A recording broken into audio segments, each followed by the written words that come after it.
Hey there. Subscribe to my channel. And also press this bell icon.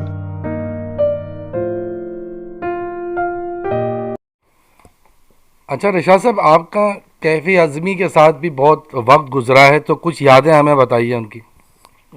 Kaifi Azmi سے ہمارا تعلق انجمن میں تو ویسے ان کی شرکت اور اس کی وجہ سے تھا، لیکن بالکل قریبی تعلق ہمارا جب ہوا جب بمبئی میں مرارجی دیسائی کی حکومت نے بی ٹی رنجوے کے آنے کے بعد جو پرتشدد پالیسی بائیں بازو کے لیے اختیار کی تھی، تو اس میں بہت سے لوگ انڈر گراؤنڈ ہو گئے تھے، روپوش ہو گئے تھے۔ تو کیفی اعظمی اس دوران میں بمبئی میں ہم نے جو اس سے پہلے ذکر کیا تھا کہ ایک تو مرکز اردو ادیبوں اور شاعروں کا شاہد فری لائبریری مدن پورہ میں تھا، اور ایک دوسرا جو تھا یہ مستان تالاب ناگپاڑا پر ہاشمی بلڈنگ میں شو ورکر یونین کا ایک دفتر تھا، اور اس میں بزم احباب کے نام سے بھی ایک تنظیم کام کرتی تھی، اور عوامی مرکز کے نام سے بھی سماجی کاموں کے لیے ایک تنظیم تھی۔ تو وہ وہاں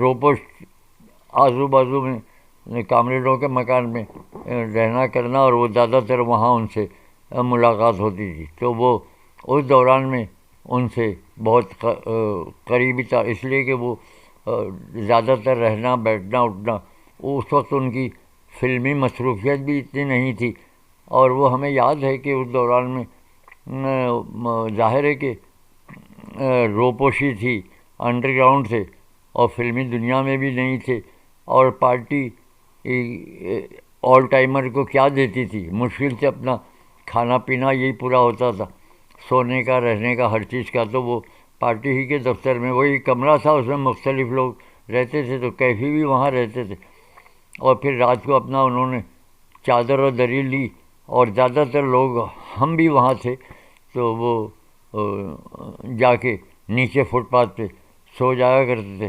اس زمانے کی ان کی ایک بہت مشہور نظم ہے گرم ہوا کے نام سے: آج بہت گرم ہوا چلتی ہے، آج کی رات نہ فٹ پاتھ پہ نیند آئے گی، میں اٹھوں تم بھی اٹھو، تم بھی اٹھو، تم بھی اٹھو، کوئی کھڑکی اسی دیوار میں کھل جائے گی۔ واہ واہ!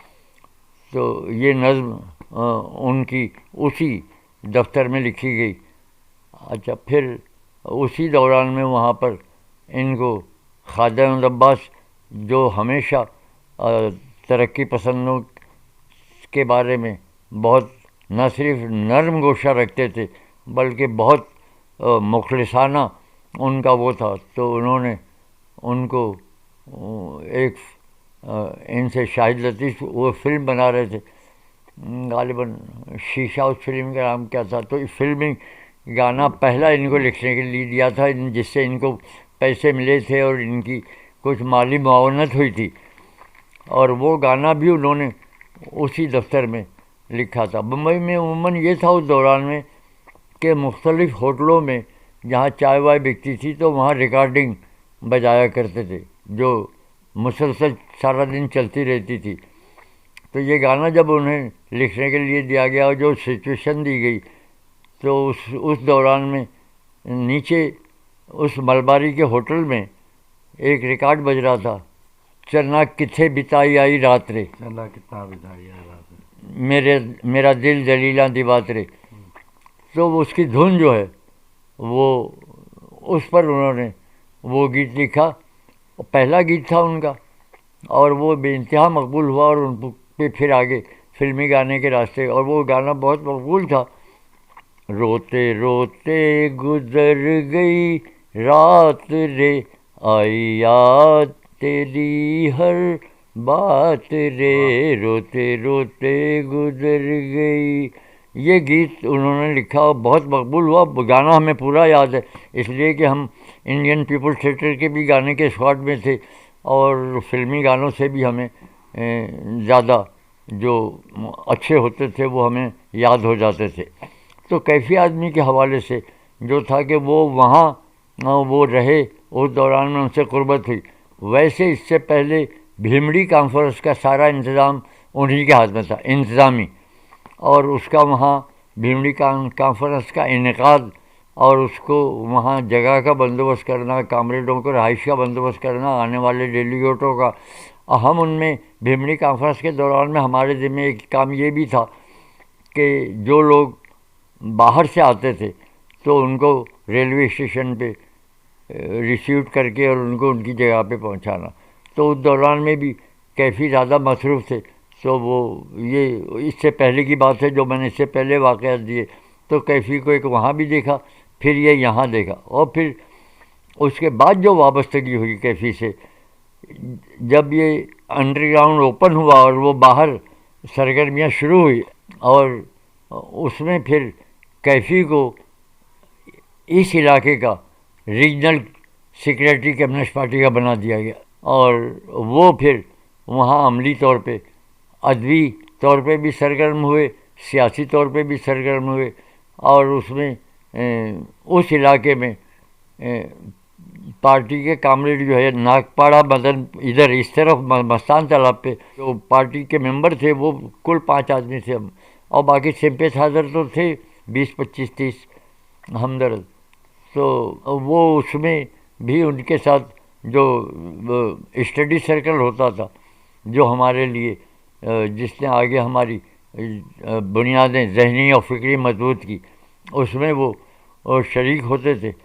اور اس میں پھر مختلف کتابیں وہاں پڑھی جاتی تھی جو لازمی تھا کہ جو بندہ سمپیتھائزر سے پارٹی ممبر بنے تو اس میں لازمی کتابوں میں جو تھی، ایک وہ رجنی پامدت کی تھی نیا ہندوستان، جو انڈیا ٹوڈے کے نام سے کئی جلدوں میں چھپی، وہ تھی. پھر شیر بہادر کی مارکزم کیا ہے وہ تھی. اور رضیہ سجادی نے ایک ترجمہ کیا تھا غالباً وائی ڈی سیگال کا، انسان کا عروج، وہ تھی. ایک سماج کا ارتقاء تھی. اور پھر ایک تھے غالباً ہیرل لاسکی تھے، ان کی کتاب تھی فاشزم، کیونکہ وہ جنگ کے دوران سے نکلے تھے تو اس پہ گفتگو ہوتی تھی. تو مختلف تنقیدی نشستوں میں ایک تو سیاسی واقعات پر بحث ہوتی تھی، اس کی الگ ہوتی تھی، جو نظریاتی اور یہ ہوتی تھی وہ الگ ہوتی تھی، اس میں ان کی شرکت ضروری ہوتی تھی. پھر اسی جگہ پہ ایک دیواری اخبار نکلتا تھا، یعنی جو دفتر میں آتے تھے تو پارٹی کی تنظیمی اور کاموں سے اختیار کرنا، اس میں نظریں غزلیں اور یہ ہوتا تھا، وہ اس کو وہ گائیڈ کرتے تھے. پھر انہوں نے وہاں پر کیفی آدمی نے نئے لکھنے والوں کے لیے جیسے ہم جیسے تھے ان کے لیے ایک انہوں نے الگ وہ تنظیم بنائی تھی، نیو رائٹرس ایسوسیشن. اور اس کی پھر میٹنگ ہر ہفتے وہاں پر اس کے قریب ہی نیبرہڈ ہاؤس سرکاری طور پہ تھا، وہاں اس کا ادبی نشست رکھتے تھے جس میں کسی بڑے رائٹر کو جیسے فراق گورکھپوری آ گئے ان کو بلا لیا، یا اور کوئی باہر سے آ گئے ان کو بلا کے ان کی گیدرنگ رکھتے تھے اور میٹنگ رکھتے تھے، اور نئے لکھنے والے کو اپنی تخلیقات جس میں پیش کرنے کی ملتی. تو یہ ساری سرگرمی کیفی آدمی ارینج کرتے تھے. تو وہ اس کا جو دیواری اخبار ہوتا تھا اس میں بھی ہم نے بھی اس میں پھر غزلیں بھی لکھی. ایک غزل ہماری تھی، اس کے 2-3 شعر ہمیں یاد ہے جو دیواری اخبار میں چھپے تھے. عہد کہنا کہ وہ غمناک فسانے بدلے، قسمتیں کیا ہے ہمیں نے تو زمانے بدلے. واہ، بہت خوب. میں حق تشنہ لباں، میں حق تشنہ لباں، چھین لو بڑھ کے ساغر، ذہن ساقی نہ کبھی صبر و رضا نے بدلے. واہ واہ واہ واہ. تو یہ بہت خوب. ہم اپنی تخلیقی عمل جو ہے وہ اس میں دیواری اخبار میں بھی ہماری طرح اور بہت سے ادیب تھے، رائٹر تھے. فرید تھے، ظہیر حیدرآبادی تھے، اور امیر الدین تھے. ظہیر حیدرآبادی ایک حیدرآباد کے نوجوان تھے، اور ان کی ایک غزل تو ہمیں اب تک اس کے اشعار یاد ہے، دل مبتلا بھی کچھ ان دنوں بڑی آفتوں کا شکار ہے، واہ واہ واہ واہ واہ. اور تیرے غم کے دوش بدوش ہی میری حسرتوں کا مزار ہے. واہ. وہاں خاک عہد وفا نبھے، وہاں خاک دل کے کمل کھلے، جہاں زندگی کی ضرورتوں کا بھی حسرتوں میں شمار ہے. واہ، بہت خوب، بہت خوب. تو یہ سب نئے لکھنے والے تھے جن کی سرپرستی کیفی آدمی کر کے وہ نیو رائٹرس ایسوسیشن میں ان کو پیش کیا کرتے تھے، دیواری اخبار میں ہوتا تھا. تو یہ کیفی آدمی کی قربت کا نتیجہ بتلاتا ہوں. یہ تو ان کی ادبی اور یہ سرگرمیاں تھی. اس کے ساتھ جو سیاسی سرگرمیاں تھی وہ یہ تھی کہ پارٹی کا اخبار آتا تھا، ہر پوائنٹ پہ ان کے جاتے تھے کہ یہ 20 اخبار 25 اخبار یہ پوائنٹ بیچے گا. یہ تو وہ وہاں جو مستان تالاب میں آتا تھا، تو جب وہاں کامریڈ بیچنے نکلتے تھے تو کیفی آدمی ہمارے ساتھ ہوتے تھے. سالوں ہم نے کیفی آدمی کے ساتھ مل کے وہاں کی گلیوں میں، ناگپاڑا کی گلیوں میں، مدن پورہ کی گلیوں میں، بھنڈی بازار کی گلیوں میں گھوم پھر کے اخبار بیچا. اور ایسے ہی اخبار بیچا جو سن 46 میں نیوی کے وقت میں ہم نے مہندی سے، زوئے سے اور ان لوگوں سے خریدا تھا اور پارٹی کے قریب گئے تھے. تو کیفی آدمی عملی جدوجہد میں بھی ساتھ ساتھ شریک تھے. اس زمانے میں ایک بڑا جلوس وہاں سے نکالا گیا تھا جب امریکی وزیر خارجہ جان فاسٹر ڈلس بمبئی آئے تھے، اور امریکہ میں میکارتھی ازم بہت زور شور سے تھا جو بائیں بازو کو کرش کر رہا تھا. تو وہ جلوس کی قیادت انہوں نے کی تھی، اور وہ جلوس یہاں سے لے کے مل ایریا سے، مزدور ایریا سے لے کے ان کا فورٹ ایریا میں جو ان کا ایک مرکز تھا امریکن کلچرل سینٹر کا، وہاں جا کے مظاہرہ کیا تھا. اس کی لیڈرشپ بھی انہوں نے کی تھی. ایسے کئی جلوسوں کی رہنمائی انہوں نے کی تھی. اس میں ان کے ساتھ ہر سیاسی عمل میں، اس میں ایک مشاعرہ بمبئی میں ٹراموے کمپنی کی یونین تھی BEST کہ بامبے الیکٹرک سپلائی اور ٹراموے کمپنی کے نام سے اس کی یونین کا مشاعرہ تھا. اس کی صدارت کی انہوں نے، اس میں لے کے گئے. اس میں انہوں نے ہماری نظم پڑھائی ہم سے. کوئی بتائے دنیا کو ہو گیا کیا ہے، واہ، یہ کس کے دوش پہ ہو کر سوار گزری ہے، واہ، پلک جھپکتے ہی ہر ایک قدر بدلی ہے، جو کل بھلی تھی وہ اب ناگوار گزری ہے. واہ، واہ، واہ. سڑان آتی ہے غیرت کے جسم مردہ سے، سزا ضمیر کی کس پہ نہ بار گزری ہے. واہ، خلوص و پیار کی دلہن سہاگ کھو بیٹھی، وفا کلنک لگائے ہزار گزری ہے. واہ، واہ. کوئی بتا یہ دنیا کو ہو گیا کیا ہے. تو یہ نظم ہم اس دوران میں ہم نے اشعار، ادب سے وابستگی اور یہ سب ہونے کی وجہ سے اس کا اظہار بھی ہم نے کھلے عام کرتے تھے. اور یہ ہم کو یہ انجمن ترقی پسند مصنفین اور یہ مختلف ادارے کے حوالے سے ہم پیش ہوتے تھے گیتوں کے سلسلے میں. اسی میں یہاں ایک شاعر آ گئے ہیں عارف جلالی، انہوں نے بھی وہاں آتے تھے اور وہاں انہوں نے بھی نظمیں لکھی تھی اور یہ پڑھی تھی. یہ سب کیفی آدمی کی صدارت میں یہ ہوتا تھا. اس میں اس کی آپ کی عارف جلالی کی یہ غزل کے اشعار ہمیں اب بھی یاد ہیں. متاع علم و دانش یوں فراواں کر کے چھوڑیں گے، اور جہاں کے ذرے ذرے کو غزل خواں کر کے چھوڑیں گے. یہی دنیا جو دوزخ کا نمونہ بنتی جاتی ہے، اسی دنیا کو ہم جنت بدامہ کر کے چھوڑیں گے. گئے وہ دن کہ غم سہتے تھے، چپ رہتے تھے، لیکن اب پریشاں کرنے والوں کو پریشاں کر کے چھوڑیں گے. تو یہ سب وہاں ابتدائی لکھنے والوں کا یہ سب تھا. اور وہاں سے جیسے ظہیر حیدرآبادی کی اور ان کی، اور ہم نے اپنی یہ سب کیفی کی سرگرمی میں یہ ادبی سرگرمیاں ہوتی تھی اور اس کو وہ کرتے تھے. کیفی اعظمی صاحب کی انقلابی شاعری اور دیگر شاعری بھی ہمیں سنائی. ان کی انقلابی شاعری تو عموماً ان کا آپ مجموعہ پڑھیں، یہ پڑھیں تو اس میں رومانوی اور دوسری بہت مختصر ہے، کم ہے، اور زیادہ تر سیاسی ہی ہے اس کی. مثلا ان کی ایک نظم ہے غالباً جھنکار نام تھی، اس کا پہلا بند ہمیں یاد ہے، ساتھیوں سرخ پھریرا لہراؤ، سرخ فریرا رضا، ساتھیوں سرخ پھریرا لہراؤ، سرخ شرارے بھڑکاؤ اور جہاں پر چھا جاؤ۔ واہ واہ، ایسے ہی عموماً زیادہ تر ان کے انقلابی نظمیں ہوتی تھی، اور وہ عملی سرگرمیوں میں اور اس میں زیادہ ان کی شرکت تھی۔ اور ویسے اسٹالن کے بارے میں بھی ان کی نظمیں بہت مقبول تھی، اور بعد میں جب اسٹالن کی موت پہ ہم نے وہاں نظم لکھی تھی، وہ بھی ہم نے وہاں ایک ان کی موت پہ جلسہ ہوا تھا جس میں اجے گھوش بھی موجود تھے، ہم نے وہ نظم پڑھی تھی۔ لیکن یہ بات 53 کی ہے جب، اور اس کے بعد پھر ہم پاکستان آ گئے تھے۔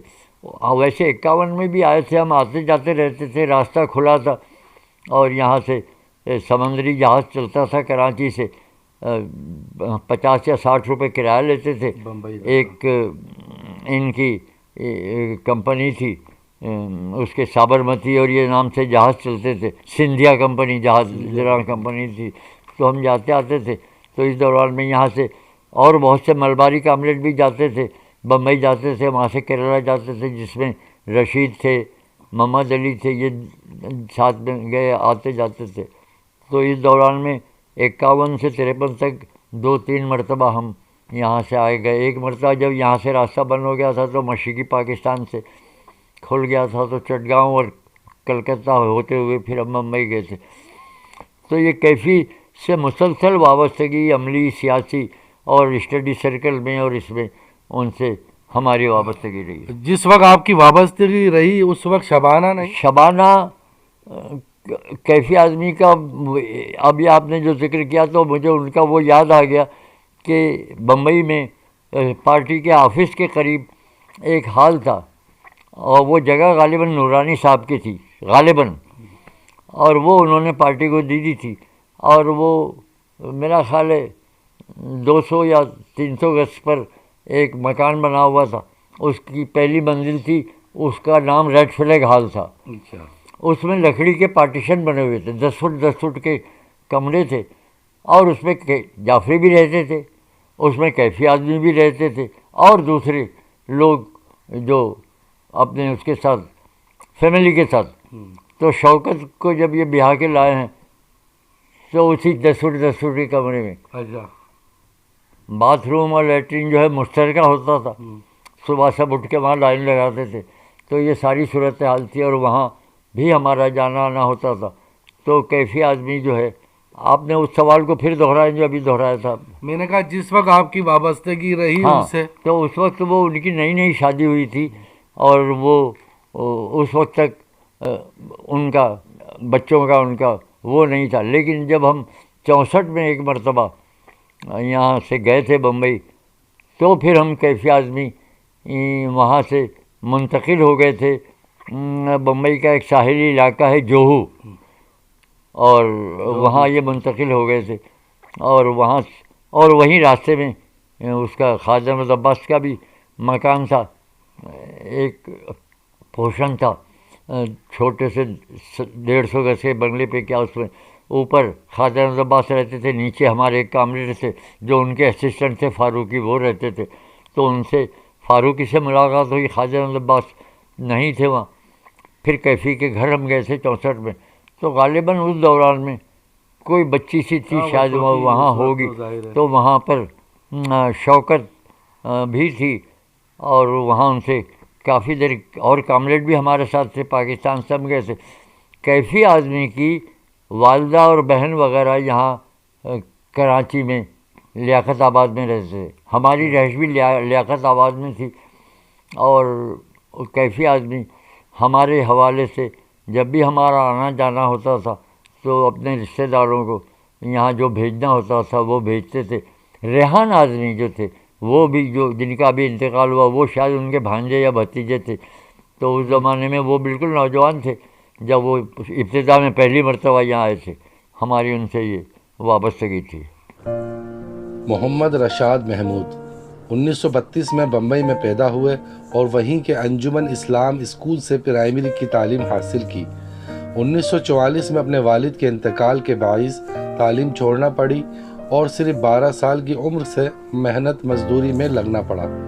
اسی دوران پڑھنے کا شوق جاری رکھا اور سڑکوں پر بکنے والے کمیونسٹ پارٹی کے اخبار کے ذریعے بمبئی کے ترقی پسندوں سے رابطہ ہوا، جن میں کیفی اعظمی، شوکت کیفی، سردار جعفری، سلطانہ جعفری، محمد مہدی، نیاز حیدر، کرش چندر، خواجہ احمد عباس اور دیگر کو قریب سے دیکھنے اور سننے کا موقع ملا۔ خاص طور پر کیفی اور جعفری کے زیر سایہ مطالعہ اور مشاہدے کا عمل جاری رکھا، ادبی اور سیاسی سرگرمیوں میں بھرپور حصہ لیا اور انجمن ترقی پسند مصنفین کے اجلاسوں میں باقاعدگی سے شرکت کی۔ 1954 میں پاکستان منتقل ہوئے اور بائیں بازو کی سیاست میں حصہ لینے کے ساتھ محنت مزدوری بھی کرتے رہے، ساتھ ہی لکھنے پڑھنے کا سلسلہ بھی جاری رکھا۔ نیشنل عوامی پارٹی میں خاصے سرگرم رہے اور اب زندگی کے تقریباً 9 عشرے گزرنے کے بعد بھی اپنے سیکولر اور ترقی پسند نظریات پر کاربند ہیں۔ زیر نظر کتاب ان کے مضامین کا مجموعہ ہے جو ماہنامہ بدلتی دنیا میں شائع ہوتے رہے ہیں۔ Hey there. Subscribe to my channel. And also press this bell icon, so you never miss any new updates, cause whenever we upload new video you will get a notification on your phone.